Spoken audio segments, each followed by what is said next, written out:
مخلصا له الدين.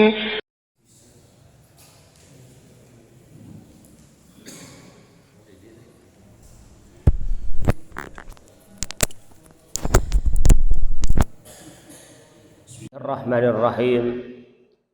Assalamualaikum warahmatullahi wabarakatuh. Alhamdulillahi rabbil alamin. Ahmaduhu wa nasta'inuhu wa nastaghfiruh. Wa na'udzu billahi min shururi anfusina wa min sayyiati a'malina. من يهد الله فلا مضل له ومن يضلله فلا هادي له. أشهد أن لا إله إلا الله الملك الحق المبين، وأشهد أن محمدا عبده ورسوله الصادق الوعد الأمين. اللهم صل على سيدنا محمد وعلى آل سيدنا محمد كما صليت على إبراهيم وعلى آل إبراهيم، وبارك على سيدنا محمد وعلى آل سيدنا محمد كما باركت على إبراهيم وعلى آل إبراهيم في العالمين إنك حميد مجيد. فيا أيها الحاذرون اتقوا الله حق تقاته ولا تموتن إلا وأنتم مسلمون. وقال الله تعالى في القرآن الكريم: أعوذ بالله من الشيطان الرجيم. بسم الله الرحمن الرحيم. وتزودوا فإن خير الزاد التقوى wattaquni ya ulil albab. Hadirin jamaah Masjid Mukhlisin Lahuddin rahimakumullah. Pertama dan yang paling utama, kita sama-sama memanjatkan puji dan rasa syukur kita kepada Allah Subhanahu wa taala. Alhamdulillah atas taufik, hidayah, inayah beserta nikmatnya, baik itu nikmat iman maupun nikmat Islam, juga nikmat sehat wal afiyah. Di kesempatan pagi hari ini Allah berkenan langkahkan, menggerakkan kaki kita menuju Masjid Mukhlisin Lahuddin. Masjid yang kita cintai ini diawali dengan salat subuh berjamaah, dilanjutkan dengan kajian salat subuh. Mudah-mudahan langkah kaki kita, nikmat yang Allah titipkan kepada kita sampai hari ini, baik itu nikmat panjang umur maupun nikmat sehat, mudah-mudahan kita bisa memanfaatkan dengan sebaik-baiknya untuk senantiasa berbakti dan mengabdi kepada Allah Sang Khaliq Rabbul Izzati. Salawat serta salam semoga Allah Subhanahu wa taala selalu Allah mencurah limpahkan kepada baginda kita Rasulullah Muhammad sallallahu alaihi wasallam, pada keluarganya, para sahabatnya, para pengikutnya, para tabi'in sampai akhir zaman kelak. Hadirin rahimakumullah, kata takwa adalah sesuatu kata yang sering kita dengar dan tentu tidak asing di telinga kita. Bagi kita kaum laki-laki, setidaknya kita diperdengarkan tentang takwa, diperdengarkan tentang wasiat takwa setidaknya setiap hari Jumat ketika kita melaksanakan sholat Jumat. Karena di dalam sholat Jumat ada khutbah Jumat dan salah satu rukun Jumat, rukun khutbah Jumat adalah wasiat takwa. Oleh sebab itu maka takwa adalah sesuatu yang tidak asing di telinga kita, namun tidak semua orang bisa menjalankan kalimat takwa ini dengan sebaik-baiknya dalam kehidupan sehari-hari. Mungkin sebagiannya adalah kita. Hadirin rahimakumullah, di dalam Al-Quran, di dalam hadis maupun di dalam akhbar para sahabat dijelaskan bahwa begitu banyak kriteria, identitas, ciri tentang orang yang bertakwa. Izinkan di kesempatan kuliah subuh ini menyampaikan sebagian saja, karena memang banyak kriteria-kriteria tentang orang yang bertakwa. Di dalam Al-Quran, contoh di awal surat Al-Baqarah Allah menjelaskan di antara sekian ciri orang yang bertakwa itu, kita lihat di awal surat Al-Baqarah, Alif Lam Mim, dzalikal kitabu la raiba fihi hudal lil muttaqin alladzina yu'minuna bil ghaib wa yuqimunas shalah wa mimma razaqnahum yunfiqun. Di antara ciri orang yang bertakwa itu di dalam Al-Quran dijelaskan, yang pertama adalah orang-orang yang beriman kepada hal yang gaib. Hadirin rahimakumullah, secara garis besar Allah menciptakan makhluknya, ada yang gaib, ada yang nyata. Kita adalah termasuk makhluk Allah yang diciptakan secara nyata. Ada manusia, ada hewan, ada tumbuhan, langit, bumi, bulan, matahari, bintang, dan lain sebagainya yang bisa kita lihat. Dan semua ciptaan Allah ini merupakan bagian bahan tafakur kita terhadap kebesaran Allah, baik mentafakuri diri kita maupun mentafakuri ayat-ayat Allah selain kita, bumi, langit, pergantian siang dan malam, dan yang lain. Allah pun menciptakan makhluk yang gaib yang tidak kelihatan oleh kita.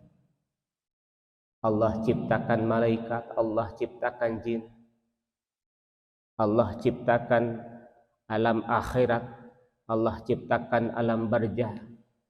Itu adalah sesuatu yang gaib yang tentu bagi orang yang beriman, mudah-mudahan kita termasuk di dalamnya, kita harus meyakini itu semua, karena itu adalah bagian orang yang beriman, merupakan orang-orang yang beriman kepada bukan hanya yang zahir, tetapi juga beriman kepada hal-hal yang gaib. Kemudian wa yuqimunas shalah, orang yang bertakwa itu adalah orang yang mendirikan sholat. Rata-rata di dalam Al-Quran menggunakan kata aqama yuqimu, mendirikan sholat. Menurut ahli bahasa, melaksanakan dengan mendirikan sholat itu berbeda. Apa bedanya? Ketika orang menjalankan atau melaksanakan sholat, belum tentu dia mendirikan sholat. Tapi ketika dia mendirikan sholat, maka dia dipastikan termasuk orang yang menjalankan sholat. Sebab orang yang hanya menjalankan atau melaksanakan sholat, kadang sholatnya hanya untuk menggugurkan kewajiban saja. Tapi bagi orang yang mendirikan sholat, maka dia bukan hanya menggugurkan kewajiban, tapi bagaimana sholat yang dia lakukan memenuhi syarat dan rukunnya. Sehingga pada akhirnya sholat yang dilakukan, yang didirikan oleh seseorang, tanha anil fahsya'i wal munkar, akan bisa mencegah perbuatan keji dan munkar. Jadi tidak aneh ketika ada orang rajin sholat tetapi maksiatnya pun tetap dia lakukan. Orang rajin sholat tetapi perbuatan dosa dia tetap lakukan. Sholatnya belum berefek karena sholat yang dilakukan oleh seseorang harus baru sebatas menggugurkan kewajiban saja. Oleh sebab itu maka orang-orang yang bertakwa bukan hanya menjalankan, bukan hanya melaksanakan sholat yang merupakan kewajiban, apalagi menggugurkan kewajiban saja, tapi bagaimana sholat yang dilakukan oleh orang-orang yang bertakwa juga sholat yang betul-betul memenuhi syarat rukun, yang pada akhirnya sholatnya dapat mencegah perbuatan keji dan munkar. Kemudian di ayat juga yang sama, yu'minuna bil ghaibi wa yuqimuna shalah wa mimma razaqnahum yunfiqun. Orang-orang yang bertakwa senantiasa mau menginfakkan sebagian hartanya untuk kepentingan di jalan Allah.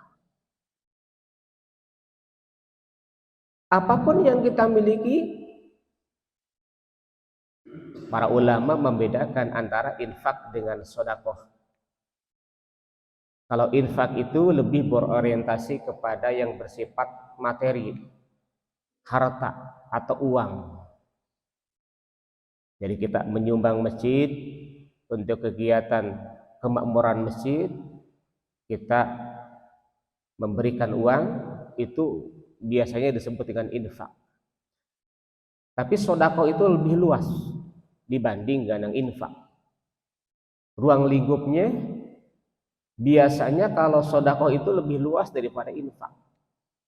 Sehingga ada satu keterangan, man kana malun falyatasaddaq bimalihi. Man kana malun, barang siapa yang memiliki harta, falyatasaddaq bimalihi, dia bisa bersedekah dengan hartanya. Kemudian wa man kana ilmun falyatasaddaq bi ilmihi. Kita tidak punya harta, tapi kita punya ilmu, silahkan bisa sedekah dengan ilmu. Kita tidak punya harta, kita tidak punya ilmu, man kana quwwatun falyatasaddaq biku, man kana quwwatun falyatasaddaq biquwwati. Kalau kita punya tenaga, punya kekuatan, silahkan bersedekah dengan kekuatan. Bersedekah dengan tenaga. Jadi ketika kita membangun sebuah masjid, kita tidak punya uang, kita bisa dengan harta, kita bisa dengan tenaga.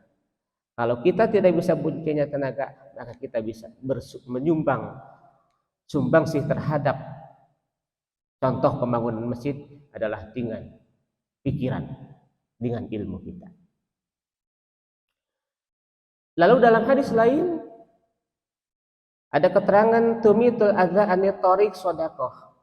Ketika di jalan ada duri, kemudian kita singkirkan, itu juga bagian dari sedekah.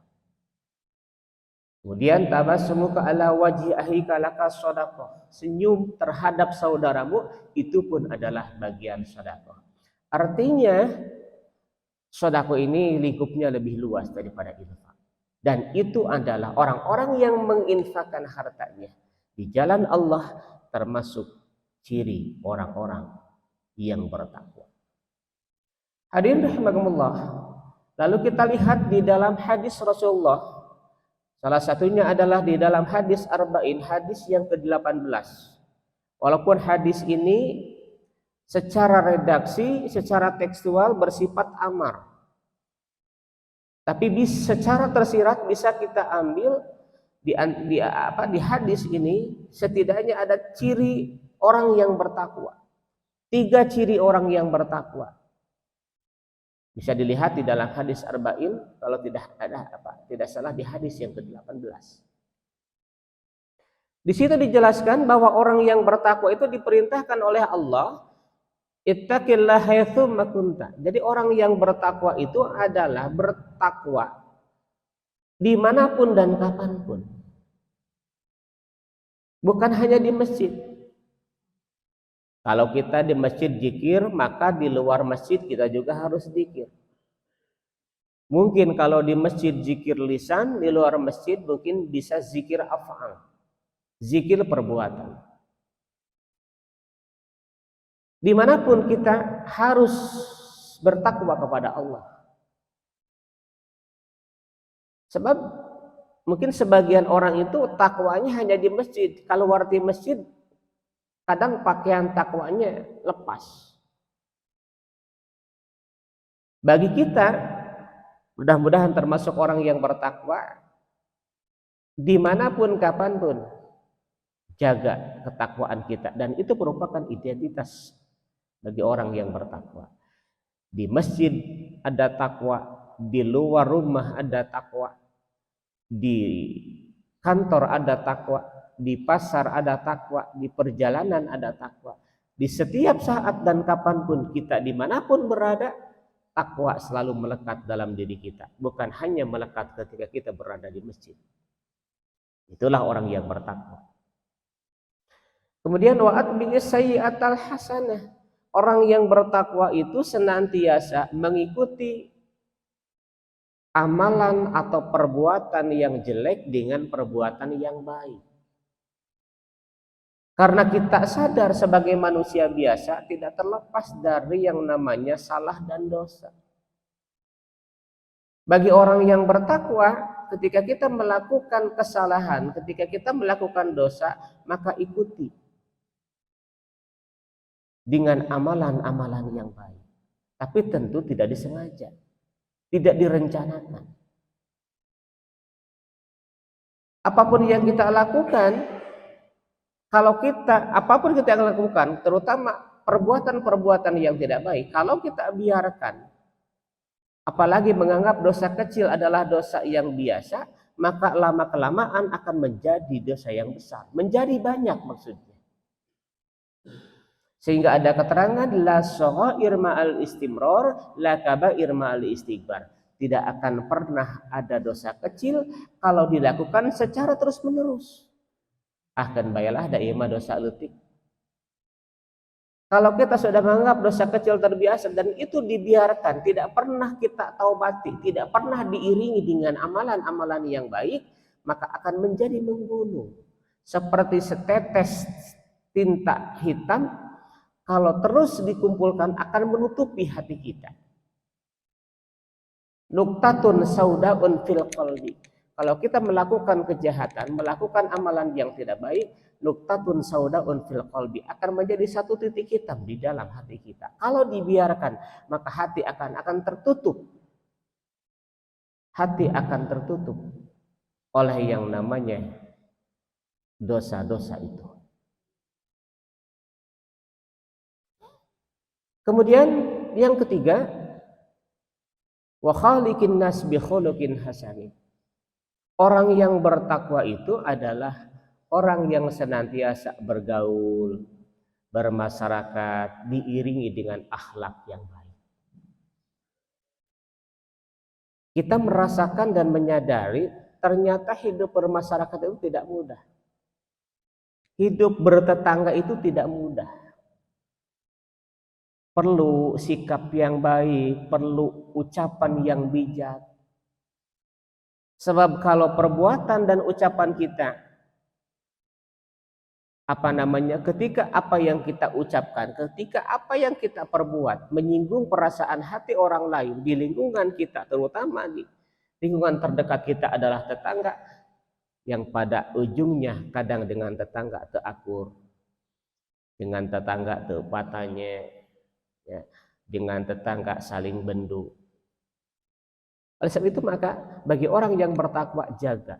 Salah satu yang harus kita jaga tentu adalah bagaimana kita menjaga perbuatan kita, menjaga lisan kita di dalam hidup bermasyarakat. Orang-orang yang bertakwa adalah khairun nas anfa'uhum linnas. Selalu melahirkan nilai-nilai kebaikan di lingkungannya. Tidak pernah membuat masalah, menjadi biang keladi, ketidaktenangan. Jauhkan hal-hal yang seperti itu. Jadikan masyarakat lingkungan kita bagi orang yang bertakwa adalah menciptakan satu lingkungan yang aman, damai, sejahtera. Hadirin rahimakumullah. Kemudian yang ketiga, di dalam akhbar para sahabat menjelaskan, salah satunya adalah sahabat Ali bin Abi Thalib. Ciri orang yang bertakwa itu diantaranya adalah selain dijelaskan di dalam Al-Quran, selain dijelaskan di dalam hadis, juga di dalam akhbar. Salah satu sahabat Ali bin Abi Thalib menjelaskan ciri orang yang bertakwa itu 4. Yang pertama adalah al-khaufu minallah. Orang yang bertakwa itu adalah orang yang takut kepada Allah. Ketika kita takut kepada Allah dengan takut kepada selain Allah atau takut dengan binatang buas, tentu harus beda menyikapinya. Kalau kita takut oleh binatang buas, maka kita harus jauh dan lari dari binatang itu. Tapi kalau kita takut kepada Allah, maka harus dekati Allah. Para ulama menjelaskan apa ciri orang yang takut kepada Allah itu. Orang yang takut kepada Allah, cirinya setidaknya ada 5. 1, orang yang takut kepada Allah itu akan kelihatan dari ketaatannya. Jadi kalau kita melihat orang, apakah dia orang bertakwa atau tidak, pertama kata para ulama, lihat ketaatannya. Salatna rajin henteu, taklimna rajin henteu, tilawahna rajin henteu, infakna rajin henteu.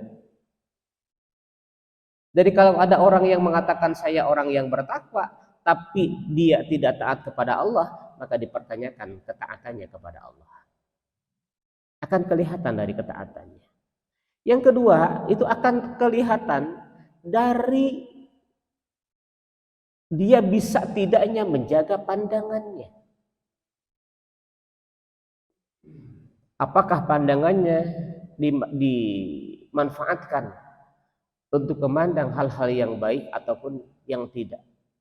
Bagaimana dia bisa menjaga dan tidaknya pandangannya? Itu orang yang bertakwa. Kemudian yang ketiga, orang yang takut kepada Allah itu cirinya adalah bisa tidaknya dia menjaga perutnya. Jangankan dari yang haram, dari yang subhat pun tidak pernah masuk ke dalam perutnya. Ada satu keterangan mengatakan kullu ma nabata minal haram fannaru aula bih.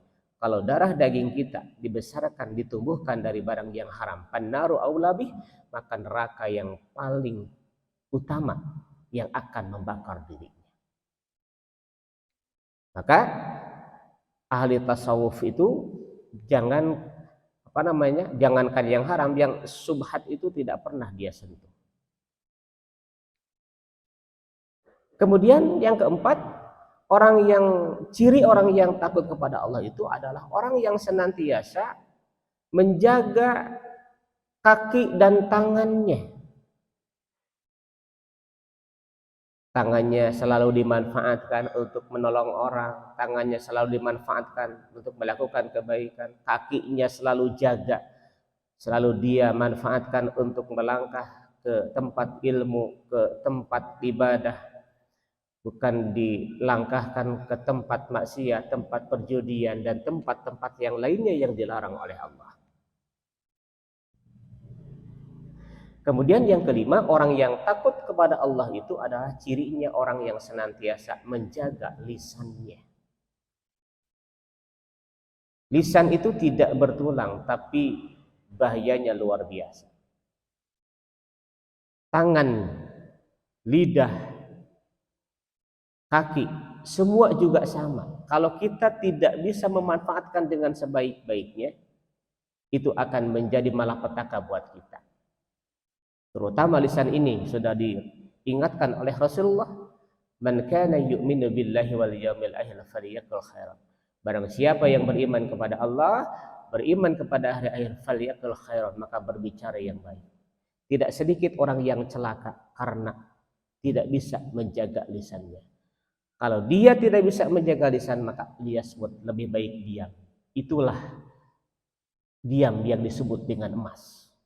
Sebab ketika kita berbicara, kemudian kita tidak bisa menjaga lidah kita, tidak sedikit orang yang celaka karena lisannya sendiri. Hati-hati bermedsos, hati-hati bermedia di sosial. Tidak sedikit orang yang berurusan dengan hukum, bermasalah dengan pihak berwajib karena tidak bisa menjaga lisannya. Lisan kita bisa melahirkan nilai manfaat bagi kita dan orang lain, kadang lisan kita bisa menjadikan malapetaka bagi kita dan orang lain. Jaga lisan kita. Hadirin rahimakumullah. Kemudian yang kedua, kata Ali bin Abi Thalib, ciri orang yang bertakwa itu adalah al-amalu bitanjil. Orang-orang yang beramal, orang-orang yang beribadah berdasarkan wahyu yang Allah turunkan. Berdasarkan Al-Quran, berdasarkan hadis, berdasarkan sumber hukum Islam. Jadi ibadah tidak berdasarkan kehendak sendiri, beramal tidak berdasarkan kemauan sendiri, tapi beramal dan beribadah berdasarkan tuntunan agama. Dalam hal ini adalah Al-Quran dan hadis. Salah satunya Rasulullah mengatakan, mengingatkan kepada kita, man amila, barang siapa yang beramal yang bukan dariku fahuwa raddun, maka dia akan ditolak. Nah, sebab itu maka apapun ibadah kita harus berdasarkan rujukan syariat Islam, dalam hal ini adalah Al-Quran dan hadis. Kemudian yang ketiga, ciri orang yang bertakwa, kata Ali bin Abi Thalib, adalah ar-ridho bil qalil. Orang-orang yang menerima apapun nikmat yang Allah walaupun sedikit, dan itulah yang disebut dengan orang yang memiliki sifat qanaah. Kita ridho terhadap nikmat yang Allah berikan, kita ridho terhadap apapun yang Allah berikan kepada kita, tentu setelah melalui proses ikhtiar yang maksimal. Jadi jangan hanya cukup menerima, tetapi kita tidak pernah ikhtiar dengan maksimal. Jadi bukan besar kecilnya, tapi bagaimana kita bisa mensyukuri nikmat itu. Kadang orang hanya menerima ketika banyak, tapi tidak menerima ketika sedikit. Itu adalah termasuk orang yang kufur terhadap nikmat. Sebab salah satu orang yang kufur terhadap nikmat adalah la yaqbalul qalil wa la yashkurul katsir. Orang-orang yang kufur nikmat adalah orang-orang yang tidak mau menerima nikmat yang sedikit dan tidak mau mensyukuri nikmat yang banyak. Saeutik teu ditarima, loba teu disyukuri, apa maunya. Sedikit banyak tetap harus kita syukuri. Sebab semua nikmat yang Allah berikan kepada kita harus kita syukuri, harus merasa cukup, memiliki sifat qanaah dalam diri kita. Dan kita harus meyakini bahwa apapun nikmat yang Allah berikan ke dalam diri kita, apapun nikmat itu, ada nikmat fitriyah, ada nikmat alamah, ada nikmat diniyah, ada nikmat ukhrawiyah, ada nikmat sihatiyah, ada nikmat firaqiyah, ada nikmat alamah, dan nikmat-nikmat Allah yang 8 itu, dia meyakini idza a'taqallahu syai'an, ketika Allah memberikan sesuatu, fatandur manil ladzi atauka, tafakuri dalam diri kita. Ketika kita diberikan nikmat sehat, diberikan nikmat berbentuk uang, nikmat berbentuk sehat, anak-anak sukses, dan nikmat-nikmat yang lainnya, fatandur manil ladzi atauka, tafakuri dalam diri kita, siapa dat yang memberikan nikmat itu. Semua adalah dari Allah. Kita hanya dititipi, semua adalah dari Allah. Oleh sebab itu maka hakikat syukur, kata Imam Asy-Syibli, adalah asyukru ru'yatul mun'im la ru'yatun ni'mah. Hakikat syukur, bagaimana kita melihat Allah yang memberikan nikmat, kita bukan melihat air ini sebagai satu nikmat. Ketika kita diberikan air kemudian kita bisa minum, ini adalah nikmat. Tapi hakikatnya ru'yatul mun'im, lihat, tafakuri siapa yang berikan nikmat ini, bukan melihat airnya, tapi yang menciptakan air ini. Hadirin rahimakumullah. Kemudian yang terakhir, yang keempat, kata Ali bin Abi Thalib, ciri orang yang bertakwa itu adalah al-istidadu liyaumir rahim. Orang-orang yang mempersiapkan diri untuk kembali kepada Allah. Apa yang harus kita siapkan? Kita menabung sholat, kita menabung dengan tilawah, kita menabung amalan kita dengan ngaji, dengan sholat berjamaah. Ieu teh kukumpul kerbalik. Jika orang engke rek mudik lebaran pasti kukumpul heula. Urang teh kudu nabung heula. Belaan THR oge teu dipake nanaon da keur mudik. Urang rek mudik ke kampung halaman, lamun teu mawa bekal cilaka. Komo urang rek menghadap ke Allah. Logika sederhananya seperti itu. Kalau saya mudik ke Subang, ya, mudik seminggu bawa mobil, bawa uang 100.000, yakin tidak akan cukup. Bensin saja sudah 200.000, belum makan, belum oleh-oleh, belum itu jajan di jalan, belum ini, tidak akan cukup. Mau mudik saja ketika lebaran, kita harus menyiapkan bekal yang cukup dan banyak. Lamun teh mah biaya untuk mudik ketika kita lebaran, untuk bensin, untuk jajan, untuk pesawat, untuk segala macam, 5 juta hayang aman, mawa 10 juta tenang. Tapi lamun orang rek balik kudu biaya 5 juta tapi orang mawa 1 juta, siap-siap kita sengsara di jalan. Komo lamun teu mawa bekal. Artinya lamun orang rek balik ke Allah, da orang asal ti Allah, innalillahi wa inna ilaihi rajiun, orang asal ti Allah rek balik ke Allah, tapi orang teu daek kumpul bekal. Siap-siap kita akan kecewa, siap-siap kita akan sengsara dan celaka. Oleh sebab itu, sampai hari ini Allah menitipkan nikmat sehat, Allah menitipkan nikmat panjang umur. Yuk sama-sama kita manfaatkan dengan sebaik-baiknya untuk memakmurkan masjid ini dengan sholat berjamaah, dengan ta'lim dan ibadah-ibadah yang lainnya. Mudah-mudahan seluruh amalan ibadah kita apapun itu, baik yang amalan ibadah mahdoh maupun ibadah ghair mahdoh, insya Allah menjadi bekal kita untuk menghadap Allah Subhanahu wa taala. Dan Allah menjelaskan di dalam Al-Qur'an, wa tazawwadu fa inna khairaz zadi taqwa. Berbekalah kalian karena sebaik-baiknya bekal adalah ketakwaan. Amin ya rabbal alamin. Mudah-mudahan orang sehat sadayana, orang panjang umur sadayana, mudah-mudahan orang dipasihan kegiatan ku Allah untuk senantiasa bisa mengabdikan diri kepada Allah melalui kegiatan amalia-amalia kita dan sama-sama untuk memakmurkan masjid yang kita cintai ini. Itulah kuliah subuh pada pagi hari ini menggantikan Pak Ustadz Haji Naseh. Mudah-mudahan ada hikmah dan manfaat khusus untuk saya pribadi, umumnya untuk kita semua. Allahumma sholli ala Muhammad habibina syafi'ina wa karimina wa duhrina wa maulana Muhammad, amin ya rabbal alamin. Rabbi nufa'na bima 'allamtana, Rabbi 'allimna alladhi yanfa'una, Rabbi faqihna wa faqih ahlana wa qarabati lana fi dinina. Allahumma sahil umurana wa hasfil maqasidana bikulli umuri dunya wal akhirah. Rabbana taqabbal minna innaka antas samiul alim wa tub 'alaina innaka antat tawwabur rahim. Rabbana atina fid dunya hasanah wa fil akhirati hasanah wa qina adzabannar. Subhana rabbika rabbil izzati amma yasifun wa salamun alal mursalin walhamdulillahi rabbil alamin. Al-Fatihah. Bismillahirrahmanirrahim. Alhamdulillahi rabbil alamin. Ar-Rahmanir Rahim. Maliki yaumiddin. Iyyaka na'budu wa iyyaka nasta'in. Ihdinas siratal mustaqim. Siratal ladzina an'amta 'alaihim ghairil maghdubi 'alaihim waladdallin. Terima kasih atas perhatiannya.